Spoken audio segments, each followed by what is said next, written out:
ఇక భారతీయ జనతా పార్టీలో నెంబర్ 2 అమిత్ షాను టార్గెట్ చేసి ఈ మధ్య ప్రతిపక్షాలు ముఖ్యంగా కాంగ్రెస్ నాయకులు చాలా ఆరోపణలు చేస్తూ ఉన్నారు సార్. ముఖ్యంగా అంబేద్కర్ అంటే అమిత్ షాకు గౌరవం లేదు, అంబేద్కర్ను కించపరిచేలా పార్లమెంట్లో మాట్లాడారు, అంబేద్కర్ వ్యతిరేకి, దళిత వ్యతిరేకి అని అమిత్ షాను ప్రొజెక్ట్ చేసే పనిలో విపక్షాలు ఉన్నాయి. సో ఈ విపక్షాల వ్యూహం ఫలిస్తుందా? ఈ వ్యూహం ఎంతవరకు కరెక్ట్ అంటే ఏం చెప్తారు? విపక్షాలు బీజేపీని ఎదుర్కోవడంలో ఒక వ్యూహం లేదు అనటానికి ఇంతకు మించిన ఉదాహరణ ఇంకోటి లేదు. అందుకే 10 ఏళ్ళుగా బీజేపీ ఒక్కొక్క ఎన్నికలో ఓడిపోయినా మళ్ళీ బ్రహ్మాండంగా పుంజుకుంటోంది. బీజేపీ ప్రత్యర్థులు దెబ్బ మీద దెబ్బ తగిలి ఇట్లా కూర్చుంటున్నారు. అంటే వీళ్ళ కోపం వస్తుంది కానీ నాగేశ్వర్ బీజేపీని సమర్థిస్తానని కింద కామెంట్లు చేస్తారు. నాగేశ్వర్కు ఎవరిని సమర్థించడం, ఎవరిని వ్యతిరేకించాడు, నాగేశ్వర్ ఉన్నది చెప్తారు అంతే.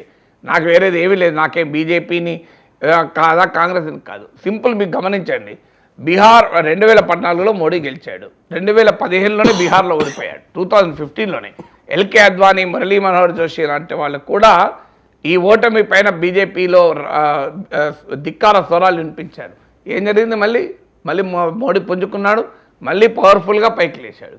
నిన్నగా ఉన్న 2024 ఎన్నికల్లో దెబ్బతిన్నాడు, మళ్ళీ ఇప్పుడు వెంటనే మహారాష్ట్ర, హర్యానాకు వచ్చారు, పుంజుకున్నాడు. కారణం ఏంటంటే బీజేపీ వారు గ్రౌండ్కి ఇయర్ పెట్టి భూమి పైన ఏమి అంటే ground, year to the ground అంటారు. అంటే ఏంటి ఇయర్ టు ద గ్రౌండ్ అంటే ఎప్పటికప్పుడు ప్రజలు ఏమనుకుంటున్నారు, రాజకీయాలు ఏమున్నాయి, ఇది నిరంతరం స్టడీ చేస్తూ ఏ అంశాన్ని స్పిన్ చేస్తే, ఏ అంశాన్ని పట్టుకుంటే ప్రజలు తమ వైపు వస్తారు, ఏ అంశాన్ని విడిస్తే వస్తారు, ఇది కాన్స్టాంట్గా చేస్తుంటారు. మీకు ఉదాహరణ, మీకు సింపుల్ ఉదాహరణ, మీకు వ్యవసాయ చట్టాలు ఉంది, పెద్ద ఎత్తున రైతులు వ్యతిరేకించారు.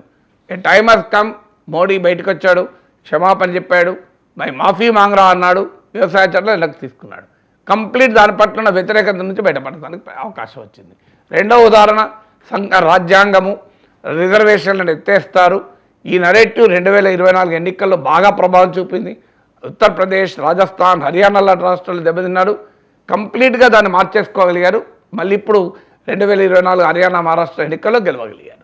అంటే బీజేపీ ఏమో ప్రతి తప్పును అర్థం చేసుకొని ఆ తప్పును సరి చేసుకుంటూ వచ్చారు. మొన్న 2024 ఎన్నికల్లో 2020 ఎలక్షన్లో ఆర్ఎస్ఎస్ బీజేపీల మధ్య సమన్వయ లోపం ఉందని గుర్తించారు. ఆ సమన్వయ లోపాన్ని కరెక్ట్ చేసుకున్నారు హర్యానా, మహారాష్ట్రలో. మళ్ళీ బీజేపీ అధికారంలోకి వచ్చింది. కానీ ఇందుకు పూర్తి భిన్నంగా ఇండియా కూటమికి ఒక డైరెక్షన్ లేదు, ఒక వ్యూహం లేదు, ఒక ఆలోచన లేదు. అందుకే 10 ఏళ్ల తర్వాత కూడా బీజేపీని ఓడించలేకపోతున్నారు. ఇలాంటి రాజకీయం చేస్తే ఇంకా 10 ఏళ్ళ కూడా ఓడించరు. ఎందుకు? ఏ ఇష్యూ ఇది? అమిత్ షా ఒక స్టేట్మెంటు, అంతే కదా. ఆ స్టేట్మెంట్ ఏంటి? అంబేద్కర్ అని అనడం ఫ్యాషన్ అయిపోయింది. అంబేద్కర్ అంబేద్కర్ అంబేద్కర్ అంబేద్కర్ అని ఫ్యాషన్ అయిపోయింది. అంబేద్కర్ అనకుండా దేవుణ్ణి కనుక తలిస్తే 7 జన్మలు స్వర్గానికి పోతాడు అన్నారు. ఇక దేవుణ్ణి నమ్మనోళ్లకు ఇది చాలా తీవ్రంగా తప్పుగా కనబడచ్చు, ఎందుకంటే దేవుడే లేడు కదా, అంబేద్కర్ని అవమానించినట్టు. కానీ దేవుణ్ణి నమ్మే వాళ్ళకు, ఈవెన్ అంబేద్కర్ అమ్మే వాళ్ళకు కూడా అంబేద్కర్ కన్నా దేవుడే గొప్పవాడు అంటాడు కదా. అంబేద్కర్ని కూడా దేవునిలాగా చూస్తారు, కానీ దేవుడైతే ప్రివేల్ అవుతాడు కదా. అంబేద్కర్కు దేవుడికి ఈ మధ్య పోటీ అయితే చూడరు కదా వాళ్ళు, నాస్తికులు చూసినట్లు. అందువల్ల ఇందులో అయినా వీళ్ళు ఎవరిని టార్గెట్ చేస్తారు? ఒక వ్యక్తిని టార్గెట్ చేస్తున్నారు, పార్టీ కాదు. ఒక ఐడియాలజీని టార్గెట్ చేస్తున్నారు కాదు, ఒక స్టేట్మెంట్ని టార్గెట్ చేస్తున్నారు. అసలు రాజకీయాల్లో ఒక వ్యక్తిని టార్గెట్ చేసి, ఒక స్టేట్మెంట్ని టార్గెట్ చేస్తే ప్రయోజనం వస్తుందా, లేదు ఒక పార్టీని టార్గెట్ చేసి, ఒక ఐడియాలజీని టార్గెట్ చేస్తే లాభం ఉంటుందా? ఇది సింపుల్ క్వశ్చన్ కదండి. ఏం చేశారు? మోడీని వ్యక్తిగా టార్గెట్ చేస్తూ వచ్చారు ఇప్పటిదాకా. మోడీని ఎంత వ్యక్తిగా టార్గెట్ చేస్తే అంత మోడీ పెరుగుతూ వచ్చాడు. డొనాల్డ్ ట్రంప్ను వ్యక్తిగా టార్గెట్ చేస్తూ వచ్చారు. ట్రంప్ బ్రహ్మాండమైన విజయాన్ని సాధించారు. తెలంగాణ ఉద్యమ కాలంలో కేసీఆర్ను వ్యక్తిగా టార్గెట్ చేస్తూ వచ్చారు. ఏం జరిగింది? కేసీఆర్ మళ్ళీ గెలిచాడు. జగన్మోహన్ రెడ్డిని 2019 దాకా వ్యక్తిగా టార్గెట్ చేస్తూ వచ్చారు. జగన్మోహన్ రెడ్డి 151 సీట్లతో గెలిచాడు. జగన్మోహన్ రెడ్డి మళ్ళీ అదే తప్పు చేసి చంద్రబాబు నాయుడు టార్గెట్ చేస్తూ, పవన్ కళ్యాణ్ టార్గెట్ చేస్తూ వచ్చాడు. 2024లో 11 సీట్ల పరిమితమయ్యాడు. మీకు ఇన్ని ఉదాహరణలు చెప్పగలుగుతాను నేను. అంటే ఒక వ్యక్తిని టార్గెట్ చేస్తే రాజకీయ ప్రయోజనం రాదు. ఆ వ్యక్తి విధానాలను, ఐడియాలజీని టార్గెట్ చేస్తే రాజకీయ ప్రయోజనం వస్తుంది. కామన్ సెన్స్ చెప్తుంది కదా. ఇప్పుడు ఇన్ని ఉదాహరణలతో ఏం జరుగుతుంది? మళ్ళీ ఒక అమిత్ షా స్టేట్మెంట్, అది కూడా మోడీ కూడా కాదు, అమిత్ షాని టార్గెట్ చేస్తే రాజకీయ ప్రయోజనం వస్తుంది. నాకు అర్థం కాని అంశం. దాంతో ప్రజలందరూ అంబేద్కర్ను బీజేపీ వ్యతిరేకాన్ని భావిస్తారా? అంతకన్నా పవర్ఫుల్ ఆర్గ్యుమెంట్ ఉంది బీజేపీ గురించి చెప్పడానికి. వీళ్ళకి అది కూడా ఆలోచన వస్తలేదు. విచిత్రం. ఇలా అంబేద్కర్ ఐడియాలజీ ఏంటి, ఆర్ఎస్ఎస్ ఐడియాలజీ ఏంటి, హిస్టరీ తీస్తే తెలిసిపోతుంది కదా. మీరు అంబేద్కర్ హిందూ రాష్ట్రం అనే నినాదాన్ని ఎలా వ్యతిరేకించాడు, అంబేద్కర్ రాజ్యాంగాన్ని హిందుత్వ సైద్ధాంతిక మూలపురుషుడైన మీకు వీర సావర్కర్ ఎలా వ్యతిరేకించాడు, ఇవన్నీ కూడా హిస్టరీలో రిటర్న్గా ఉన్నాయి. హిందూ కోడ్ బిల్ అంబేద్కర్ ప్రవేశపెడితే అప్పటి భారతీయ జనసంఘ్ ఇంత తీవ్రంగా వ్యతిరేకించింది. ఆ రోజు ఆర్ఎస్ఎస్ దేశవ్యాప్త నిరసనలకు పిలిపించింది. హిందూ కోడ్ పాస్ కానందుకే కదా అంబేద్కర్ రాజీనామా చేసింది నెహ్రూ క్యాంప్ నుంచి. నెహ్రూ మీద కోపంతో రాజీనామా చేయలేదు. కాంగ్రెస్ పార్టీలో ఉన్న ఛాందసవాదులు కూడా భారతీయ జనసంఘ్తో కలిసి హిందూ కోడ్ బిల్లు ఓడించారు. సో ఇది హిస్టరీ కదా. సో అంబేద్కర్ ఐడియాలజీ అంబేద్కర్ బహిరంగంగా అన్నాడు, జిన్నా ఎంతో వీర సావర్కర్ అంతే, ఇద్దరు వేరువేరుగా కనబడుతున్నారు కానీ ఒకే ప్రయోజనాన్ని ఆ దేశ విభజనను కోరుతున్నారని చెప్పి రాశాడే. ఇంత క్లియర్గా అంబేద్కర్ ఐడియాలజీ ఆర్ఎస్ఎస్ని కౌంటర్ చేస్తూ ఉంటే ఆర్ఎస్ఎస్ ఐడియాలజీ అది వదిలేసి అమిత్ షా ఒక స్టేట్మెంట్ ఇచ్చాడు, ఇక దాన్ని పట్టుకొని వారం తరబడి అసలు ఇది ఎక్కడ పొలిటికల్ స్ట్రాటజీ అర్థం కాదు.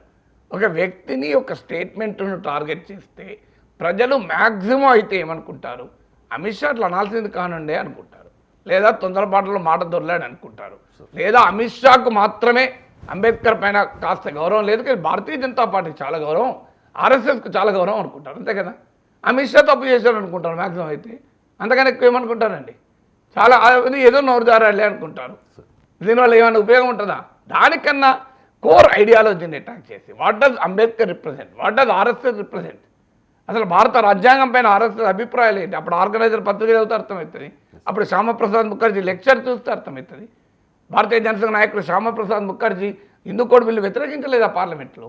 మీరు అప్పుడు ఈ రాజ్యాంగాన్ని పూర్తిగా వ్యతిరేకిస్తూ మీకు వీర సావర్కర్ హిందుత్వ సిద్ధాంత మూల పురుషుడు బీజేపీకి ఆరాధ్యుడు అయినటువంటి వీర సావర్కర్ ఏమంటాడు, అసలు ఇందులో ఇండియనే లేదు అన్నాడు కాన్స్టిట్యూషన్ పైన.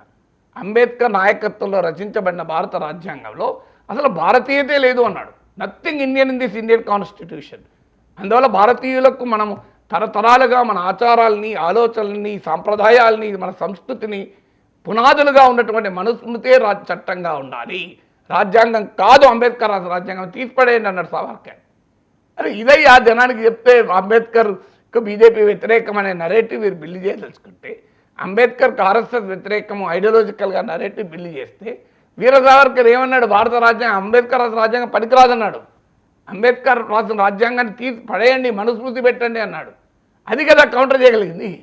అది వదిలేసి అమిత్ షా స్టేట్మెంట్ ఇచ్చాడు, ఇక దాన్ని ఏకి పీకి కోడిగుడ్డు మీద ఈకలు వీకి విచిత్రంగా దానిపైన అటాక్ చేస్తున్నాను. నేను ఇది డే 1 అన్నాను, అమిత్ షా ఇరకాటంలో పెడుతున్నారని చూస్తున్నారు, అమిత్ షా నిజంగానే అవమానించాడని ఒక వీడియో పెట్టాను.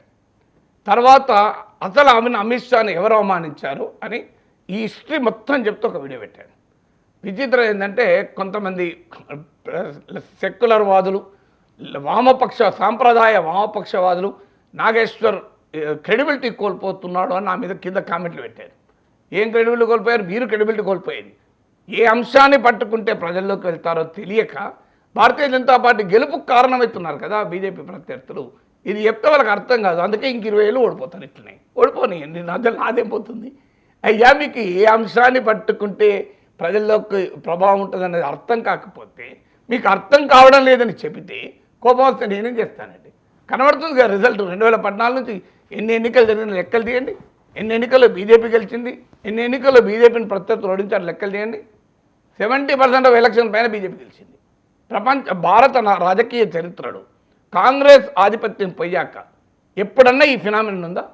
ఎప్పుడన్నా మీరు తీయండి. నెహ్రూ కాలంలో కూడా ఇన్ని విజయాలు సాధించిందో లేదా కాంగ్రెస్ పార్టీ?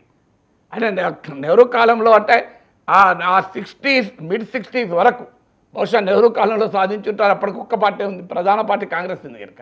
ఇందిరాగాంధీ కాలంలో కూడా ఈ విజయాలు సాధించలేదు కదా కాంగ్రెస్ పార్టీ. మరి ఎందుకు అర్థమైతే లేదు సోకాల్ సెక్యులర్ లిబరల్ ప్రతిపక్షానికి? ఏ అంశాన్ని పట్టుకుంటే జనం కోర్ సబ్స్టాన్షియల్ పట్టుకుంటారా, మీరు చాలా ట్రివియల్ ఇష్యూ పట్టుకుంటారా? ఎందుకంటున్నా అంటే అంబేద్కర్ ఒక స్టేట్మెంట్ ఇచ్చారంటే మ్యాక్సిమం ప్రజలు ఏమంటారు, అట్లా మాట్లాడతారా అండి, ఏ మనిషి అయినా అంటారు. అంతకన్నా ఎక్కువ ఏమంటారు, ఏం బీజేపీ వ్యతిరేకం అయిపోతారా? అంబేద్కర్ అభిమానించేటవాళ్ళు అమిత్ షా అట్లా మాట్లాడతారా, అది ఏ మాట అంటారు. అంతకన్నా ఎక్కువ ఏముంటుంది చెప్పి దానివల్ల ఏం పొలిటికల్ ఇంపాక్ట్ ఉంటుంది, దానివల్ల ఏం ఐడియాలజికల్ ఇంపాక్ట్ ఉంటుంది? దానికన్నా సబ్స్టాన్షియల్ ఐడియాలజికల్ డిఫరెన్సెస్ ఏంటి అంబేద్కర్కు బీజేపీ ఐడియాలజీకి? అది చెప్పగలగాలి తప్ప అది చెప్పలేకపోతే అంబేద్కర్ ఒక సెక్యులర్ భారతదేశాన్ని కోరుకున్నాడు, ఒక సమానత్వంతో కూడిన భారతదేశాన్ని కోరుకున్నాడు, మతం ప్రభావం లేని భారతీయ సమాజాన్ని కోరుకున్నాడు. ఏమంటాడు అంబేద్కర్? ఈ క్షణం నుంచి రాజకీయ రంగంలో మనం ఈక్వాలిటీ ఇస్తున్నాం, సమానత్వాన్ని ఇస్తున్నాం, కానీ అదే సమయంలో అనేక అనైక్యతలతో అమానుష అనైక్యతలతో కూడుకున్న సమాజాన్ని చూస్తున్నాం అన్నాడు. మతాన్ని తీవ్రంగా నిరసించాడు. మతాన్ని తీవ్రంగా నిరసించి సమాజం పైన మతం ప్రభావాన్ని ఏకపారేశాడు అంబేద్కర్. ఇది బీజేపీ అంగీకరిస్తుందా?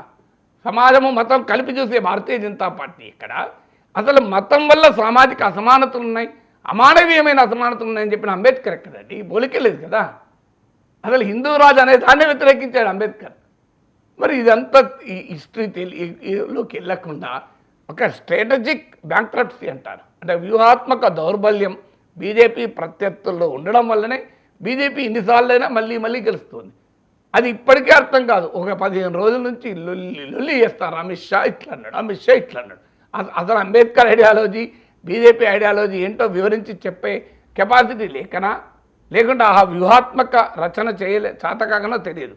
కానీ బీజేపీ ప్రత్యర్థుల అసమర్థత క్లియర్గా బయటపడుతుంది కదా.